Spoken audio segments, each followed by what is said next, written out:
Next अब जो हम केस स्टडी डिस्कस करेंगे वो रिलेटेड है basically assets of banking companies. Banking companies की यहाँ पर एसेट्स भी होती हैं, ठीक है।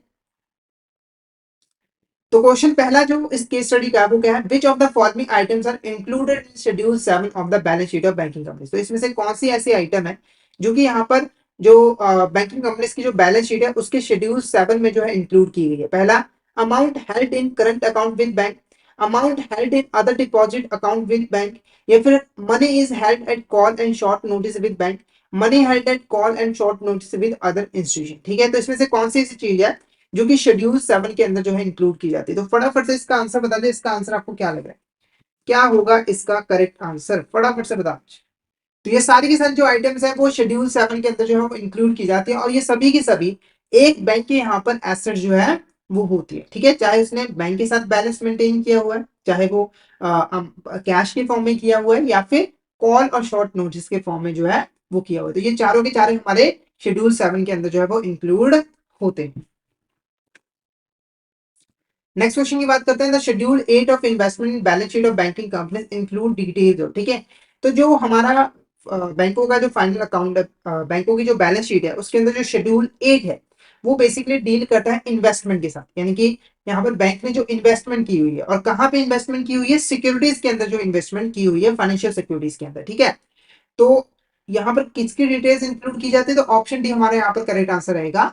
तो एक बैंक ने यहाँ पर सिक्योरिटीज, शेयर्स और डिबेंचर में यानी कि फाइनेंशियल इंस्ट्रूमेंट में जो भी इन्वेस्टमेंट की हुई है वो यहाँ पर शेड्यूल 8 के अंदर जो है वो आता है। ठीक है, और ये बैंक की क्या होती है, एक तरह की एसेट जो है वो होती है, क्योंकि उसने इन्वेस्टमेंट जो है वो की हुई है। ठीक है, बाकी ऑप्शन अगर आप देखो तो investment in bills, cash credit, term loan, investment in premises, furniture और fixture, investment non banking assets acquired, तो ये हमारा इन्वेस्टमेंट के अंदर नहीं आते, इनके लिए अलग से यहाँ पर शेड्यूल है जिनके बारे में हम आगे डिस्कस करेंगे।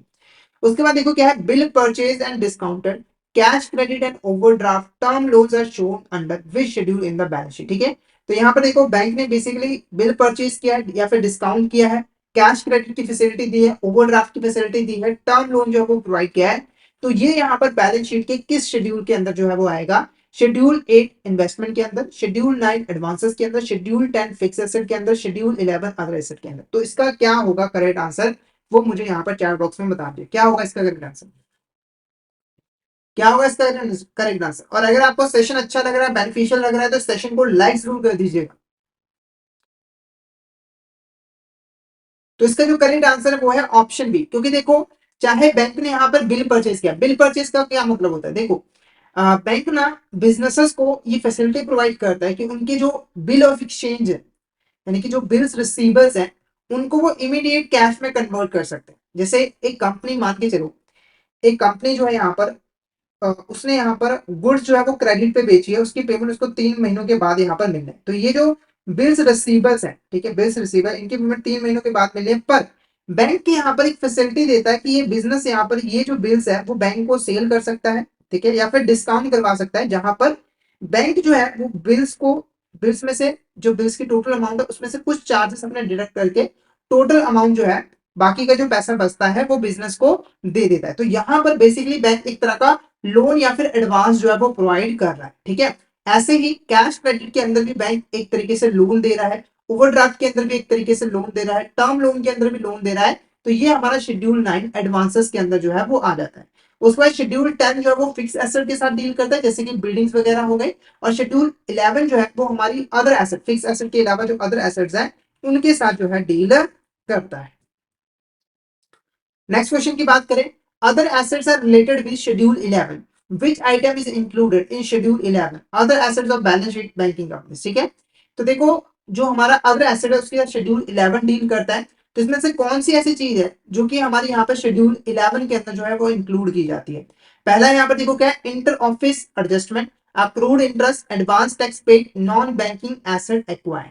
ठीक है, तो इसका जो करेक्ट आंसर रहेगा वो रहेगा ऑप्शन डी, क्योंकि ये सारे के सारे ही हमारी अदर एसेट की कैटेगरीज में जो है वो आ जाते हैं। Inter net inter office adjustment यहाँ पर क्या होता है, तो नॉर्मली देखो जो ब्रांचेस के बीच में आपस में ट्रांजेक्शन होती है उसका जब नेट बैलेंस निकाला जाता है, तो अगर किसी बैंक ने किसी ब्रांच ने दूसरी ब्रांच से कुछ भी लेना है तो वो उसके लिए एसेट कहलाते हैं। जैसे एग्जांपल दे, ए और बी ब्रांच है, इन्होंने आपस में ट्रांजेक्शन की और लास्ट में जब नेट बैंक से निकाला गया तो ए को जो है बी को 50 करोड़ रुपए जो है वो पे करने हैं, ठीक है, मतलब जो भी ट्रांजेक्शन हुई है। तो देखो ये जो 50 करोड़ रुपए है वो इसके लिए बी बैंक के लिए एक तरह की एसेट है, जो कि हम यहाँ पर शो करते हैं अदर एसेट्स के अंदर, नेट इंटर ऑफिस एडजस्टमेंट के अंदर। और इसके लिए क्या होती है, लाइबिलिटी होती है, और सेम नाम से इसको हम लाइबिलिटी सेक्शन में शो जो है वो करते हैं। ओके, उसके बाद देखें एडवांस टैक्स पे, ठीक है, तो अगर बैंक ने यहाँ पर कोई भी टैक्स जो है वो एडवांस में पे किया है तो बिल्कुल ये भी यहाँ पर एक तरह की बैंक के लिए एसेट ही कहलाएगी। उसके बाद है अक्रूड इंटरेस्ट, तो बैंक ने यहाँ पर लोन दिया हुआ था, इंटरेस्ट जो है वो अक्रू हो चुका है, ठीक है, तो वो भी बैंक की एक एसेट ही होगी, ठीक है, यानी कि बोरबर को उसने लोन दिया था, अब बोरबर उसको जो है यहाँ पर मतलब 6 महीने के बाद इंटरेस्ट पे करना था, 6 महीने का टाइम पीरियड जो है वो पूरा हो चुका है, तो बोरबर आपकी इंटरेस्ट जो है वो बैंक को पे करने वाला है, पर अभी तक मिला नहीं है, तो इसको बैंक यहाँ पर एज एसेट शो करेगी। उसके बाद non banking asset acquired, non banking asset acquired का यहाँ पर क्या मतलब है, तो देखो जब हम बैंक के पास लोन लेने के लिए जाते हैं तो बैंक हमसे सिक्योरिटी डिमांड करता है। जैसे अगर हम एग्जांपल है तो एक ए पर्सन है, वो बैंक के पास गया लोन लेने के लिए 5 लाख रुपए का, बदले में इसने अपने घर को एज अ सिक्योरिटी जो है बैंक के पास गिरवी रख दिया, ठीक है, तो क्यों सिक्योरिटी को गिरवी रख दिया। अब बैंक के पास सिक्योरिटी के अगर ये डिफॉल्ट कर देगा तो ये जो है इस घर को अपने पोजीशन में लेकर इसको सेल करके अपना पैसा जो है रिकवर कर सकती है, ठीक है। तो एक पर्सन यहाँ पर क्या करते हैं, डिफॉल्ट कर दिया, और बैंक ने क्या किया, इसके घर को एक्वायर कर लिया, इसके ऊपर कब्जा कर लिया, अब ये जो एसेट है वो बैंक की एसेट जो है वो बन चुकी है। तो इसी एसेट को हम क्या कहते हैं, नॉन बैंकिंग एसेट। क्या होते हैं हमारे यहाँ पर, नॉन बैंकिंग एसेट, जो कि बैंक की खुद की नहीं होती है बल्कि उसको अपने क्लेम्स को सेटल करने के लिए जो है वो मिली होती है, उसको उसने पोजीशन में जो है वो लिया होता है। कब लिया जाता है, जब यहाँ पर बॉर्गर जो है वो डिफॉल्ट कर देता है। तो ये चारों की चारों जो चीजें हैं वो हमारी अदर एसेट्स के अंदर जो है इंक्लूड की जाती है, अदर एसेट के अंदर जो है इंक्लूड की जाती है। क्लियर है। अब नेक्स्ट क्वेश्चन देखते हैं यहाँ पर, विच item is not included in schedule 12 contingent liabilities of the balance sheet of the banking company, ठीक है।